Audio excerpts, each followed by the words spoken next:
네, 안녕하세요, 여러분. 반갑습니다. 자, 이번 영상에서는요, 요 카나리아 바이오, 자, 요 종목에 대해서 좀 말씀을 드려보도록 할 건데요.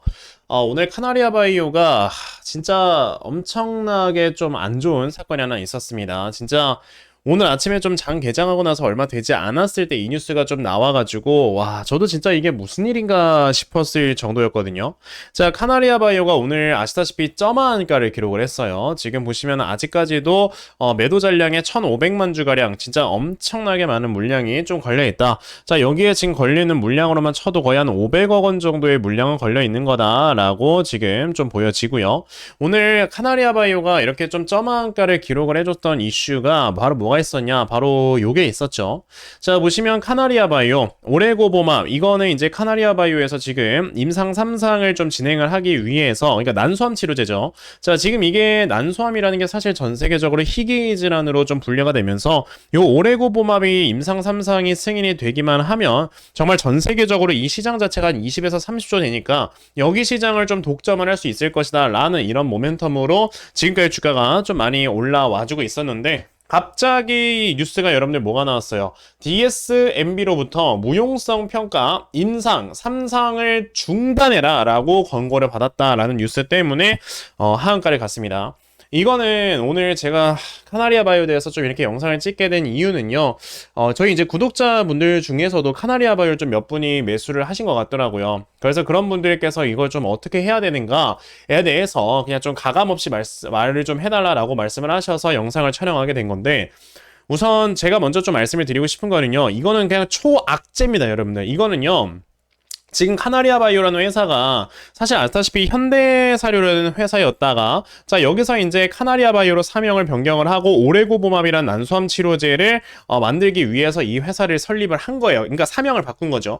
근데요, 지금 카나리아 바이오는 다른 바이오 회사들처럼 여러분들 여러 개의 파이프라인이 없습니다. 파이프라인이라는 게 뭐예요? 이 회사에서 이제 연구 개발을 하고 있는 여러 가지 좀 신약들, 여러 가지 좀 이렇게 연구 개발 라인을 우리가 파이프라인이라고 하는데, 그 파이프라인이 사실상 여러 개가 있다라고 한다면, 예를 들어 카나리아 바이오가 뭐 난소암 치료제가 있고, 뭐 예를 들어 뭐 유방암 치료제가 있고, 폐암 치료제가 있고, 뭐 간암 치료제가 있고, 뭐 심장암이 있고, 굉장히 많은 암 치료제에 대한 이런 파이프라인을 가지고 있다면 사실 이게 그 정도로 엄청나게 큰 초악재는 아니다라고 볼 수는 있습니다. 근데요, 여러분들께서 아셔야 되는 게 이 카나리아 바이오라는 회사가 이 DSMB 요 모멘텀으로 원래 좀 주가가 올랐던 거거든요. 보시면 2023년 9월 27일에 나왔던 뉴스를 여러분들이 보시면요, 원래 이 뉴스 말고 또 다른 뉴스 있었습니다. 2022년도 뉴스가 있는데 제가 그건 좀 오래돼서 아직 못 찾았어요. 보시면 카나리아 바이오가 여러분들 주가가 예전에 굉장히 좋은 움직임을 보여줬던 것 자체가 글로벌 임상 3상에서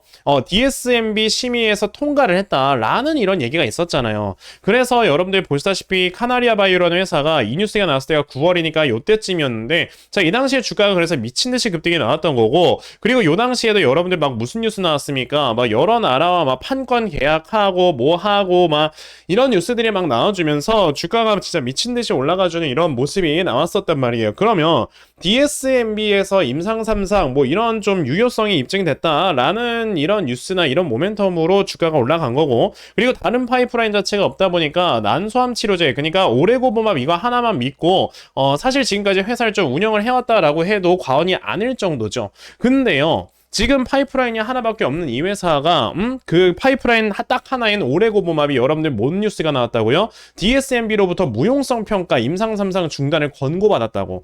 예전에 주가가 올라간 게 오레고보맙 그리고 임상 3상을 DSMB 심의에서 통과를 했다라는 이슈 때문에 올라갔는데, 이게 완전 그냥 정반대로 된 거잖아요. 그럼 이거는 여러분들 당연히 초악재라고 봐야 되는 게 맞는 겁니다. 이거를 아직도 좀 여러 유튜브 영상을 좀 보다 보니까 제가 진짜 열이 받아가지고 영상을 찍는 건데, 이게 뭐 아직까지도 악재가 아니네, 뭐 이거는 다시 한번 뭐 개미 털기네, 주가가 다시 올라갈 수 있네, 뭐 이딴 뭐 이상한 소리들을 하고 계시는데, 제가 여러분들께 확실하게 말씀을 드리고 싶은 건, 여러분들 조금 있으면 상패 시즌입니다. 그쵸?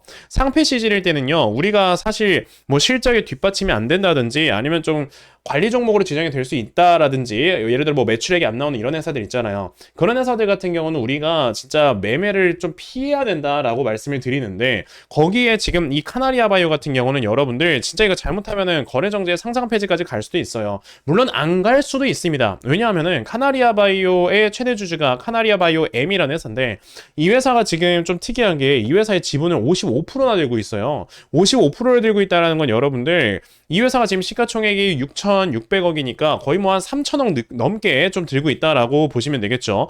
그러면 당연히 카나리아 바이오 M이라는 이 최대 주주는요. 이 카나리아 바이오라는 회사를 솔직히 좀 포기하기는 어렵죠. 물론 이 지금 뉴스 자체가 뭐 어쨌든 임상 3상 중단해라라고 권고를 받은 것 때문에 이렇게 급락이 나온 거지. 여기서 보시면 카나리아 바이오가 뭐 오레고 봄합에 대해서 연구 개발을 그만할 것이다, 그만둘 것이다라는 얘기는 안 했습니다. 보시면 중단을 권고를 받았고요. 지금 보시게 되면은 이제 카나리아 바이오 같은 경우는 임상 이상 결과와 상반된 결과에 대한 원인 분석을 통해 추후 계획을 세우도록 하겠다. 그러니까 임상 3상을 뭐 준비를 할 거다. 그냥 어찌됐든 우리는 준비를 할 거다라고 이렇게 얘기를 하는 거라서 뭐 물론 이게 상장 폐지까지 안 갈 수도 있어요. 당연히 이 대표 입장에서는 회사를 살리는 게 맞겠죠. 그런데 저는 이렇게 생각을 합니다. 예전에 여러분들께서 아셔야 되는 게 진짜 신라젠 같은 케이스를 여러분들이 기억을 해보셔야 되는 건데 사실 이 신라젠 같은 경우는 제가 기억을 하기로는 이제 팩사백 그게 이제 저 외국 그러니까 서양 국가에서 어느 정도 이렇게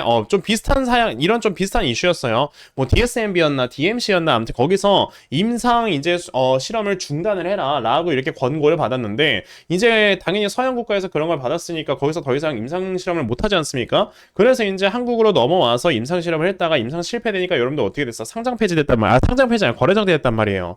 근데 지금 카나리아 바이오 같은 경우도 사실 좀 비슷한 그런 수순을 밟고 있지 않습니까? 그러면 이거는 우리가 좀 진짜 냉정하게 이성적으로 생각을 해서 좀 조심을 해야 되지 않나라고 여러분들께 말씀을 드리고 싶은데 사실 뭐 점화가 가 있는 이런 상황에서 우리가 조심을 해봤자 얼마나 조심하겠습니까? 그러면 내일 주가가 어떻게 할 것인지 이게 사실상 지금 중요한 건데 지금 매도 잔량에 보시면 1,500만 주가 걸려 있단 말이에요. 우리가 여기서 확인을 해봐야 되는 게 여러분들 뭐냐면 이 회사의 유통 주식 수를 좀 살펴봐야 됩니다. 이 회사 같은 경우는 오늘 날짜 기준으로 아까 제가 보여드렸죠. 시가총액이 여러분들 얼마였습니까? 6,620억이에요. 그러면 중형주라고 우리가 보는 거고요. 그럼 유통 주식 수의 대략 7% 물량이 매도 잔량에 걸려 있다? 그럼 이거 내일도 그냥 하한가 간다고 보시면 돼요. 근데요, 지금 이 회사 같은 경우는 유통 주식 수가 8,300만 주란 말입니다. 그런데 그럼 8,300만 주에 대해서 7%라고 한다면은 뭐 37에 21 해서 87에 56, 580만 주 이상이 걸려 있으면 내일도 하한가다라고 보는 건데 지금 보시면 호가 보세요. 매도 잔량이 얼마 걸려 있습니까? 1,500만 주 걸려 있잖아요. 그러면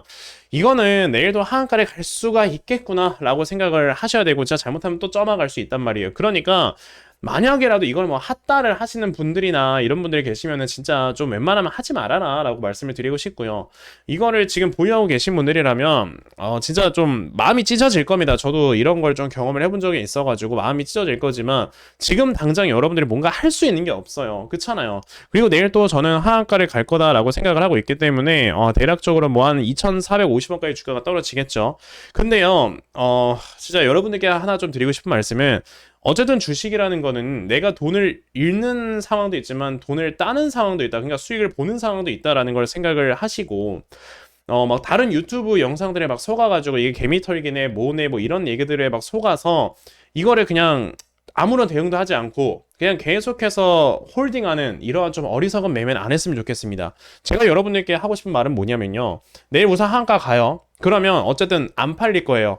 그러면 보통 이렇게 하한가를 갔을 때 내일의 종가까지 좀 움직임을 살펴보고 그리고 내일 종가에서 만약에 이 매도 잔량 자체가 많이 줄어든다. 그러니까 아까 제가 말씀을 드렸던 것처럼요. 한 580만 주 아래로 좀 이렇게 매도 잔량이 내일 종가까지 이렇게 좀 줄어든다라고 했을 때는요. 그 다음 날에는 하한가가 풀릴 수 있는 가능성이 많아요. 그러면 하한가가 풀렸을 때는 그래도 한 번에 물량을 다 정리하기가 어렵다면은 그래도 우리가 좀 분할로 조금씩 물량을 정리를 하면서 그나마 조금이라도 내 돈을 좀 지킬 수 있는 이런 매매를 하셔야 되지 않을까라고 좀 말씀을 드려보고 싶습니다. 우선은 카나리아 바이오는 이거는 뭐 제가 지금 분석을 하고 말고 자시고 뭐 사실 의미가 없는 거라 진짜 여러분들께서 그나마 조금이라도 좀 제 이 영상을 보고 힘이 되셨으면 하는 바람에 영상을 좀 촬영하게 됐고요.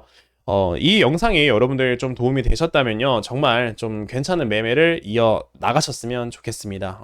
카나리아 바이오 영상은 여기까지 하고 마치도록 하겠고요. 자, 영상 시청해주셔서 감사드립니다.